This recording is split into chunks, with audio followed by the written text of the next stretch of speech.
The problem is that humans have 46 and apes have 48, and the difference is, again, only of 2 chromosomes.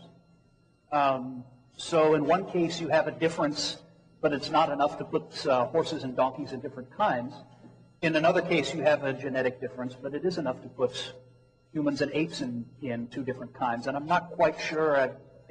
I'm looking for, some sort of logical consistency I can take back to tell my students, because they ask questions like this. They're a smart group. That's a fair question. They're the finest university students in the state. Whatever those people up in Fayette, whatever it is, may say about the matter, UCA rocks. The number of chromosomes is an interesting study. It is indeed true that chimps have 48, humans have 46. Tobacco also has 48.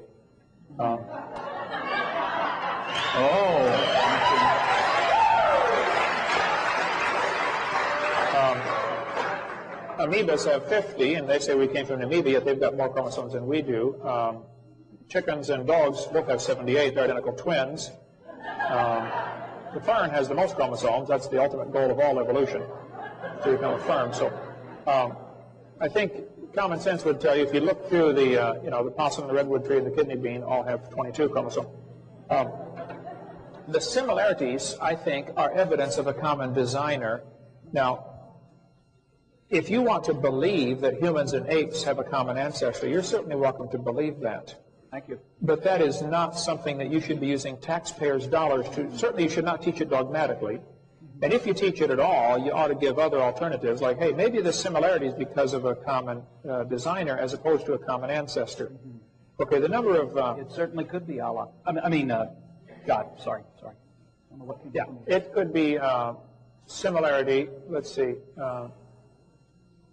I've got information on that here someplace.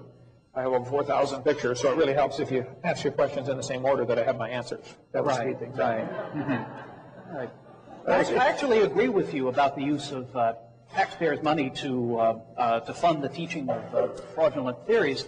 And you had an excellent solution for this on your website last year, and it doesn't seem to be there now. But at one time you had a very long explanation about why you did not, in fact, pay federal income tax. And it had to do with federal income tax is not charged to you as a citizen. It's charged to a fictional legal corporation that was created by the government.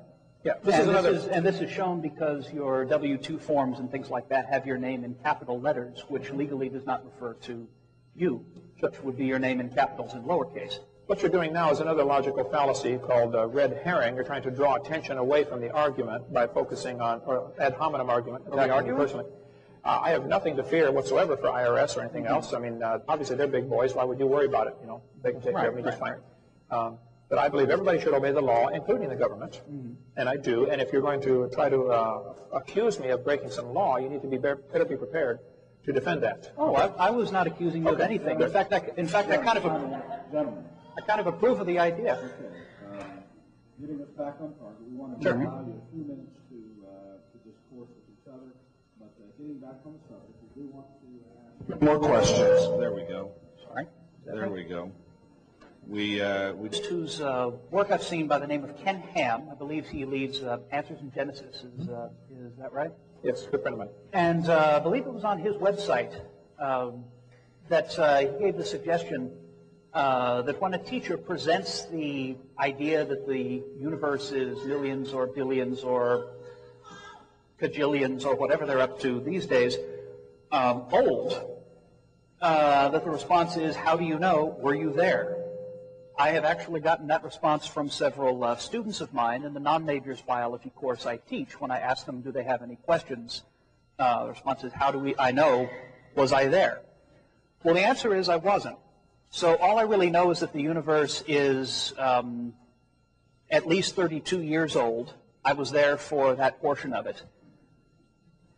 The rest of it is complete speculation. I was not there for, the Civil War, the Revolutionary War. All we have is indirect evidence for things like that, but we don't have direct demonstration that anything like this happened. So I'll just say that I definitely know it's older than 32 and leave it at that. Thanks. All right, very good. And I can testify it's at least 49. No. I think the type of evidence we have for the Civil War is vastly superior to the type of evidence we have for evolution. Okay?